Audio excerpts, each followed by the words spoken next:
FAPESP, Fundação de Amparo à Pesquisa do Estado de São Paulo, apresenta.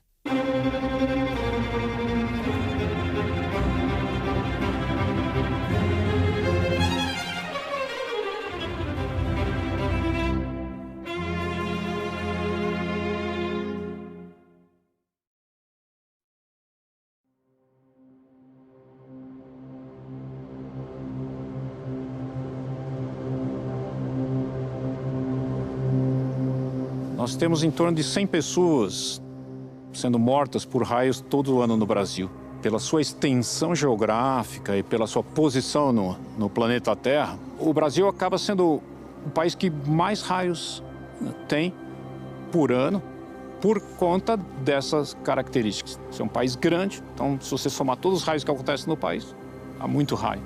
E por estar numa região tropical do planeta, você tem os ingredientes básicos para uma tempestade se formar, que são umidade e calor.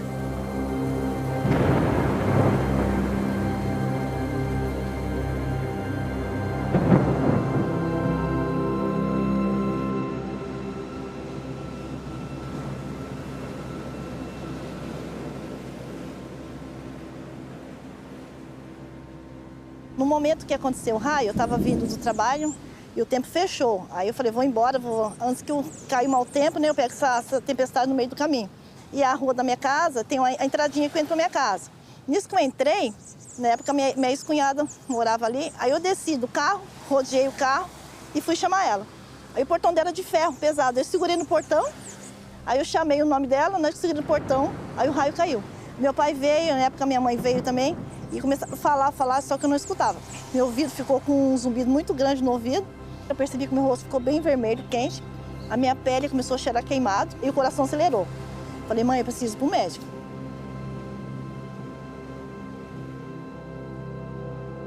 Os raios, eles produzem danos às pessoas que estão expostas aí, em campos de futebol, na agricultura, gado, porque o gado ele não sabe que tem que se proteger de uma tempestade, ele está exposto.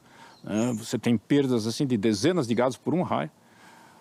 Nós temos aí florestas que estão sujeitas a serem atingidas por raios e dá início a queimadas. Depois tem uma série de estruturas que estão sujeitas também. Toda estrutura alta está sujeita a ser atingida por raio e ser danificada por ele. Você tem torres de telecomunicações, você tem turbinas eólicas que geram energia, são gravemente atingidas por raios, né? E torres, por exemplo, de transmissão de energia também.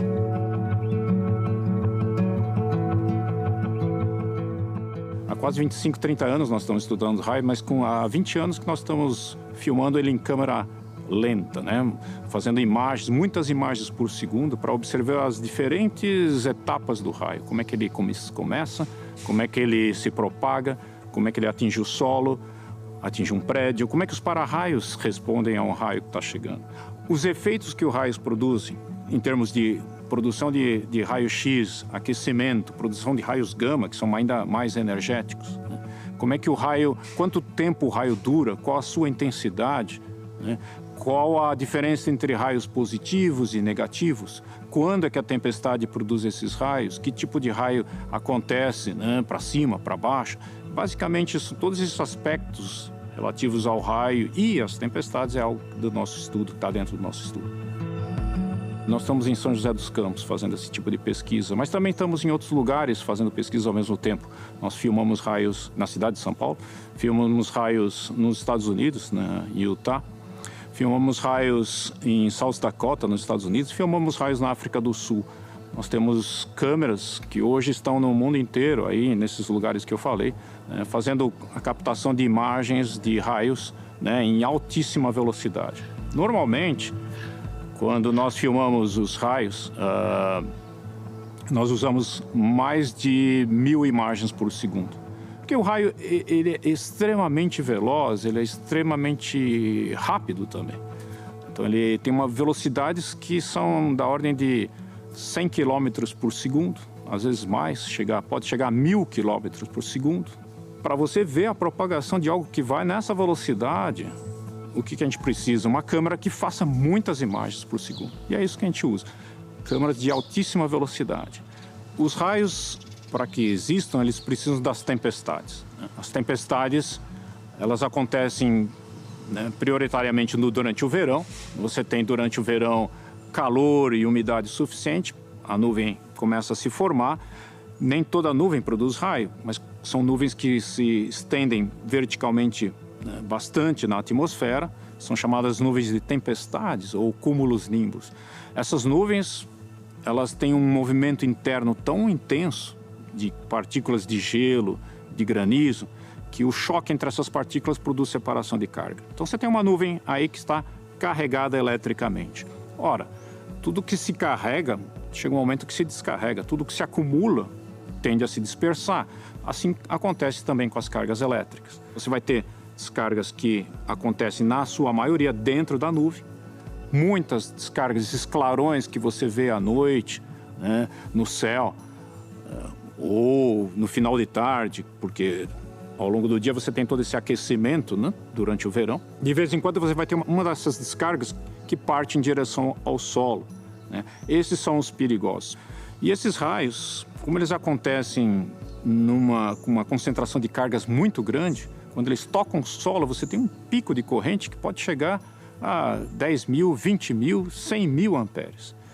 Para ter uma ideia de quão intenso é um raio, normalmente uma lâmpada não chega nem a consumir 1 ampere, né?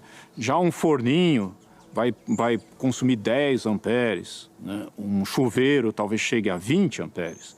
O raio, não estou falando de 20 amperes, estou falando de 20 mil, de 100 mil, de 200 mil. É muito mais intensa a sua descarga do que esses eletrodomésticos que você está acostumado a usar.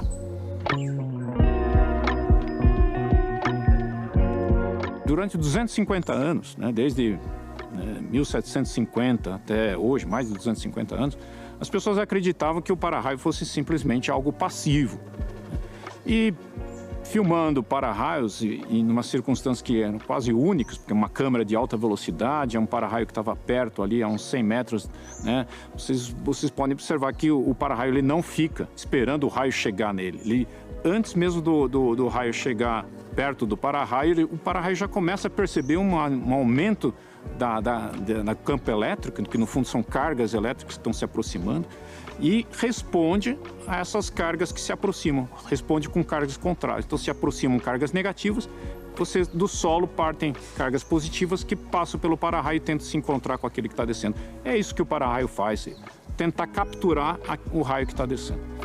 Onde caiu foi na Rua José Leandro, só caiu bem na praça. E na praça, nessa época, tinha um para-raio, que segurou mais, que o raio não caiu definitivamente todo no local por causa do para-raio que a gente tem lá.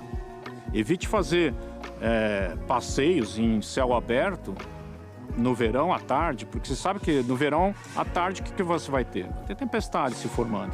E as tempestades podem estar suficientemente perto de você e você ser o caminho favorável a uma descarga e ser atingido por um raio. Então, se você está num campo aberto e não tem para onde ir e se proteger do raio, uma cobertura, uma estrutura sólida, então a melhor maneira é você se abaixar, nem deitar, nem ficar de pé, mas ficar de cócoras e esperar a tempestade passar. Se você está num ponto alto, no topo de uma montanha, procura um lugar mais baixo, não vai ficar no topo da montanha. Se você está jogando futebol, você está num lugar aberto. Então é hora de sair do campo no momento em que você escutou o primeiro trovão. Se um raio cai longe de você e você tiver calçado com borracha, com um tênis, um chinelo de borracha, faz alguma diferença, porque esse raio que caiu longe, ele vai espalhar sua corrente pelo solo e quando chegar em você estando isolado do solo é uma boa. Você está, de certa forma, protegido por esse calçado. Um raio, se te atingir diretamente, cair sobre o seu corpo, a chance de sobrevivência é pequena. Mas isso não é o comum. O comum é que o raio caia por perto e saia da sua cabeça uma descarga que tenta se conectar com aquela que desceu. Apesar da descarga ser muito alta e o nosso corpo não está feito para ser submetido a tais descargas, há chances de sobrevivência. Por que o raio causa morte? Porque você tem uma corrente muito grande passando pelo seu corpo, isso pode causar geralmente parada respiratória ou cardíaca. Meu batimento estava de 145, 150, parada. Eu fiquei uma semana ainda com o coração acelerado, a pele queimada ficou no máximo entre uns 10 dias para poder sair o cheiro mesmo, totalmente o cheiro. Eu tomava banho, passava perfume, creme, só que o cheiro da minha pele não saía. Aí a quentura foi dissipando, em questão de dias a quentura dissipou da pele, mas o cheiro do queimado ficou quase uns 10 dias cheirando. Aquela pessoa que sofre uma parada respiratória ou cardíaca, ela pode ser reanimada através de procedimentos médicos ou socorristas aí de emergência. É possível fazer respiração boca a boca ou fazer massagem cardíaca, conveniente, para que essa pessoa, né, volte a respirar, o coração volte a bater. Então, ainda é possível, depois de a pessoa ser atingida por um raio, ela não fica carregada eletricamente. Não tem problema, não se preocupe em não tocar naquela pessoa, porque a eletricidade já passou pelo corpo dessa pessoa. Então, se ela for prontamente atendida, as chances de sobrevivência são muito altas. Pode ficar alguma sequela, né, por conta da descarga que passou pelo corpo, mas não vai perder a sua vida.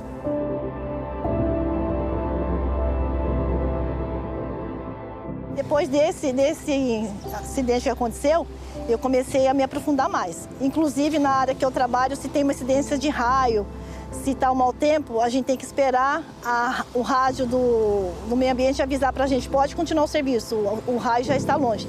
Então, hoje eu trabalho numa área que eu sou monitorada também, que a gente monitora o tempo.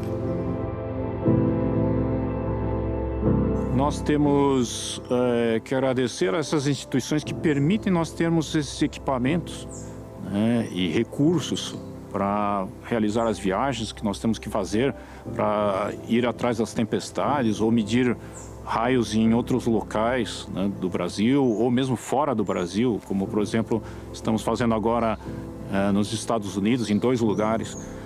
Sem esse apoio que a FAPESP e outras instituições de pesquisa dão a nós e aos nossos alunos, nossos estudantes de mestrado e doutorado, seria impossível fazer essa pesquisa, conhecer como é que o raio se comporta e como se proteger melhor contra os raios.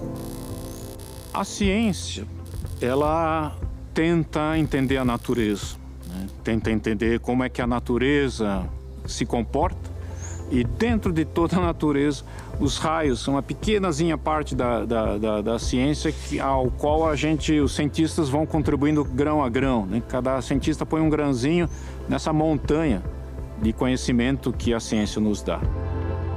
A ciência não é resposta para tudo, porque a gente tem o porquê das coisas, a ciência muitas vezes não responde, mas o como já nos ajuda bastante a se mover pelo mundo, né, e a utilizar os recursos que a natureza nos provê.